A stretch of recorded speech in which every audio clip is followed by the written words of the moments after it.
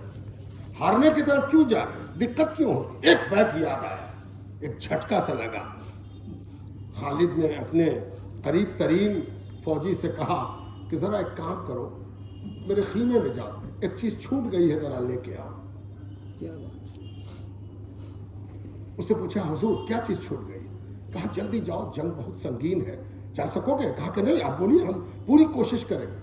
ممکن نہیں تھا کہ جائے اور سلامت آ جائے, لیکن پھر بھی اس نے کہا کہ میں لے کے آتا ہوں. کیا لاؤ گے؟ میری ایک ٹوپی ہے جس کو ہم اندر میں پہنتے ہیں, وہ بھول گئے. آج کا راوی کہے گا تو کیا ٹوپی نہیں پہنے ہوئے تھے؟ بغیر ٹوپی کے خود پہنتے ہی نہیں تھے مسلمان. ٹوپی تو پہنے ہوئے تھے, لیکن یہ کوئی خاص ٹوپی تھی. کہا وہ ٹوپی لے کے آؤ. دوڑا ہوا گیا, وقت لگا, جان بچا کے جنگ, چلتی ہوئی جنگ کے درمیان جانا اور خیمے کے اندر سے وہ ٹوپی لے کے واپس آنا. ٹوپی لائی گئی. اس ٹوپی کو خالد بن ولید نے خود اتار کے پہنا, پہن کے پھر خود پہنا. اب تلوار جو اٹھایا تو تھوڑی ہی دیر میں فتح ہو گئی. جب فتح ہو گئی تو اس جس کو معلوم تھا کہ آج کیا ہوا ہے, اس نے اکیلے میں تھوڑے آرام کے بعد پوچھا کہ خالد ایک بات پوچھو. کہا اس ٹوپی میں خاص بات ہے. کیوں سی خاص بات تھی؟ آپ تو ٹوپی پہنے ہوئے تھے اندر. تو خالد نے کہا کہ تم نہیں جانتے. کہا بتائیے تو کیا بات, ہم نہیں جانتے اسی لیے تو پوچھ رہے. کہا وہ ٹوپی وہ ہے جس میں حضور پاک علیہ السلام کا ایک منہ مبارک سلا ہوا. آج تک میں نے کوئی ایسی جنگ نہیں لڑی, ایسی کوئی لڑائی ہم نے نہیں لڑی آج تک کہ وہ ٹوپی میرے سر پر نہ ہو. جب جب وہ ٹوپی میرے سر پر رہی ہے, کسی نے ہم کو ہرانے کی ہمت نہیں کی. میں نے آپ سے کہا تھا کہ مومن وہ ہے جس سے نبی ایک لمحے کو بھی دور نہیں ہوتا. یہ میلاد کیا ہے؟ نبی سے قربت کا ایک ذریعہ ہے. یہ جو اتنی دیر آپ بیٹھ گئے, کس کے لیے بیٹھے؟ میرے لیے. لا حول ولا قوت الا باللہ. شبیر کے لیے نیت بدل لیجئے. اگر آپ نے یہ نیت کی ہے کہ ہم شبیر صاحب کے یہاں آویں گے, محلے کے لوگ ہیں, تعلقات ہیں, ٹھیک ہے, یہ نیت سیکنڈری ہونی چاہیے. بیسک, بنیادی, اصلی نیت کیا ہونی چاہیے؟ ہمارے حبیب کا ذکر ہوگا, صلی اللہ علیہ وسلم کا تذکرہ ہوگا, حضور کے ذکر سے ہم جڑیں گے, حضور پاک علیہ السلام کے ساتھ کچھ وقت گزاریں گے, ہے نا. آپ کہیے گا کیا آپ بول رہے ہیں, حضور کے ساتھ وقت گزاریں گے؟ ارے ہاں, یہی تو اسلام کا فلسفہ ہے. اسلام نے آپ سے کہا الصلاۃ معراج المومنین, نماز کیا ہے؟ مومنوں کی معراج ہے. یا اللہ, نماز معراج ہے. ہم تو چل کے لودھی پیر کی مسجد میں گئے, ہے نا, قادر بخش کی مسجد میں گئے, تو قادر بخش کی مسجد تک جانا معراج ہو گیا. اچھا ہم کہیں نہ گئے, آج ہم کو دیر ہو گئی تھی, سوچا کہ ہم اگر جماعت پکڑیں گے تو راستے ہی میں جماعت کا وقت ہو جائے گا, تو فجر کی نماز ہم نے گھر پر پڑھی، اللہ اکبر، یہ نماز معراج ہو گئی۔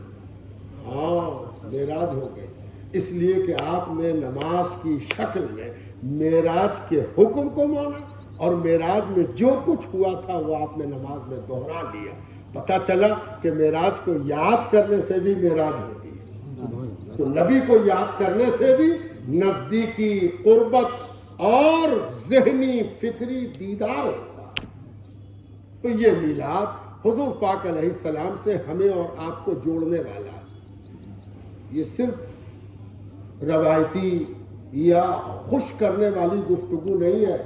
جیسے جیسے آپ اور ہم اپنے نبی سے جڑتے جائیں گے ایک کرانتی آتی جائے گی۔ کس میں؟ اپنے اندر، اپنی سوچ میں، اپنی ذات میں۔ جب تک یہ کرانتی نہیں آتی تو آپ کرانتی لا سکتے ہو، نہیں لا رہے۔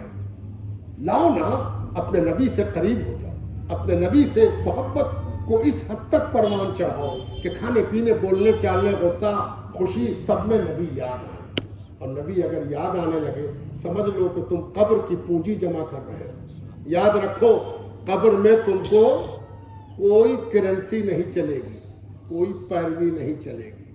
اگر چلے گی کوئی سکہ چلے گا تو وہ سکہ محمد رسول اللہ صلی اللہ علیہ وآلہ وسلم، جس نے ان سے اپنی قربت کا جو سکہ جمع کیا ہوگا وہی سکہ قبر میں کام دے گا۔ یہ سب جس نے سکھایا وہ 12 ربیع الاول کو آیا، پیر کے روز آیا، صبح صادق آیا، طاہر مطہر آیا، منور آیا، اور ایسا نبی بن کے آیا جس نے ساری دنیا کو اپنا کہا۔ آج کو ہندوستانی کو یہ نہیں کہہ سکتا کہ یہ لوگ کنورٹڈ ہیں، وہ جانتے ہی نہیں اسلام کو، وہ کیا بولے گا؟ یہ لوگ تو کنورٹڈ ہیں، ان کے باپ دادا تو کچھ اور تھے۔ اس بے وقوف کو کوئی بتائے کہ ساری دنیا کا مسلمان کنورٹڈ ہے، پیدائشی مسلمان ہوتا کون ہے؟ جو سب سے پہلے ایمان لائے مولا علی، جو سب سے پہلے ایمان لائی سیدہ خدیجۃ الکبریٰ، جو سب سے پہلے ایمان لائے سیدنا ابو بکر صدیق، یہ لوگ کیا پیدائشی مسلمان تھے؟ اور سب کنورٹڈ ہیں۔ کس کو کنورٹڈ کہہ رہے ہو؟ تم جس کنورژن کو کہہ کے ہم کو دکھا رہے ہو کہ تمہارے باپ دادا یہ تھے، سارے باپ دادا سے بڑھ کے میرے لیے اہمیت کی چیز اسلام ہے۔ ہم ہیں کنورٹڈ، ہم اپنے کنورژن کو اپنی زندگی کا سب سے اچھا کام سمجھتے ہیں۔ ہم کنورٹ ہوئے ہیں، اس میں کون سی حیرت کی بات؟ اور ایک بات اور بتا دیں، یہاں بہت سے لوگ بیٹھے ہیں، پیدائشی مسلمان کوئی چیز نہیں ہوتی۔ اگر آپ کو یہ خیال ہے کہ میرے ابا مسلمان ہے، اب بھی مسلمان، جی نہیں۔ آپ کو ایک دن آج پڑھیے، ابھی پڑھیے یا کل پڑھیے، اس نیت سے کلمہ پڑھنا ہوگا کہ ہم مسلمان ہو رہے ہیں۔ ابا کے مسلمان ہونے سے بیٹا مسلمان نہیں ہوتا، اللہ پر ایمان لانے سے مسلمان ہوتا ہے، اللہ کے رسول کو ماننے سے مسلمان ہوتا ہے، چاہے جب مانے، آج مانے یا کل مانے۔ یہ جو بزرگوں کے ہاں ایک روایت تھی کہ لڑکا بالغ ہوتے ہوتے مرید کرا دیتے تھے، چلو چلو بیٹا مرید ہو، ہم مرید ہو گئے۔ یہ مرید ہونا کیا تھا؟ یہ دراصل کلمہ پڑھنے کے لیے اندر سے ول تیار ہونا۔ ہاتھ پکڑا، پیر نے پڑھایا اللہ الہ الا اللہ محمد رسول اللہ۔ کتنے لوگ ڈائری میں لکھتے تھے کہ آج ہم مسلمان ہوئے، ہے نا؟ کیا ہے، اپنے سے تو پڑھ لیا، تو کبھی سوچا ہے کہ آپ کی تو عربی زبان نہیں ہے، عرب کی تو پوری عربی زبان تھی، تو کوئی اپنے سے پڑھتا تھا، سب آتے تھے حضور کے پاس، یا رسول اللہ ایمان، اور حضور کبھی ہاتھ پکڑاتے، کبھی بیٹھا کے کہتے پڑھو لا الہ الا اللہ محمد رسول اللہ، اور اپنی قسمت پر ناز کرتے ہوئے کھڑے ہوتے تھے کہ ہم نے حضور سے کلمہ پڑھا، حضور سے کلمے کی تلقین، ہے نا؟ ہم سب کو اس بات کا خیال رکھنا چاہیے، ہم کنورٹڈ ہیں، ہم مسلمان ہوئے ہیں، ہم نے مسلمانیت کو پسند کیا ہے، اسلام میری پسند ہے، دنیا کی سب سے بڑی دولت اسلام ہے۔ جب اس دولت کا احساس ہو گیا ہے تو اس دولت کے مالک، اس دولت کے آقا جنہوں نے ہم کو برابری کا حق دیا، اللہ کا گھر کھل گیا، آؤ کالے گورے غریب امیر سب آ جاؤ، کسی کے لیے کوئی ریزرویشن نہیں ہے، سب برابر ہو۔ یہ سب جو بقراتی بعد میں ہم لوگوں نے سیکھ لی ادھر سے ادھر سے، بڑا کاسٹ اور چھوٹا کاسٹ، یہ سب اسلام کا سکھایا ہوا نہیں ہے۔ اسلام میں سب سے بڑے کاسٹ کا تو وہ ہے جس کا رنگ بالکل کالا، اس کا نام بلال ہے، اس کی حیثیت غلام سے آزادی ہے، وہ غلام سے آزاد ہوا ہے۔ آپ تو پیدائشی آزاد ہیں، ہم لوگ پیدائشی آزاد ہیں، اس غلام سے آزاد ہونے کے برابر نہیں پہنچ سکتے۔ کیا ہے؟ کاسٹ کی بنیاد پر نہیں، عمل کی بنیاد پر، عمل عمل عمل، اور حضور سے قربت، حضور سے نزدیکی، حضور سے نکٹتا، یہ وہ عمل ہے، یہ وہ شرف ہے، یہ وہ بزرگی ہے جہاں تک پہنچنا سب کے لیے ممکن ہے۔ جو پہنچ جائے وہ اعلیٰ ہے، جو نہ پہنچ سکے وہ اپنا رنگ اور چمڑا لے کے بیٹھا رہے۔ یہ سب جس نے سکھایا اس کا نام محمد رسول اللہ ہے، اور ان کی بارگاہ میں غلامانہ حاضر ہو جائے اور درود و سلام پیش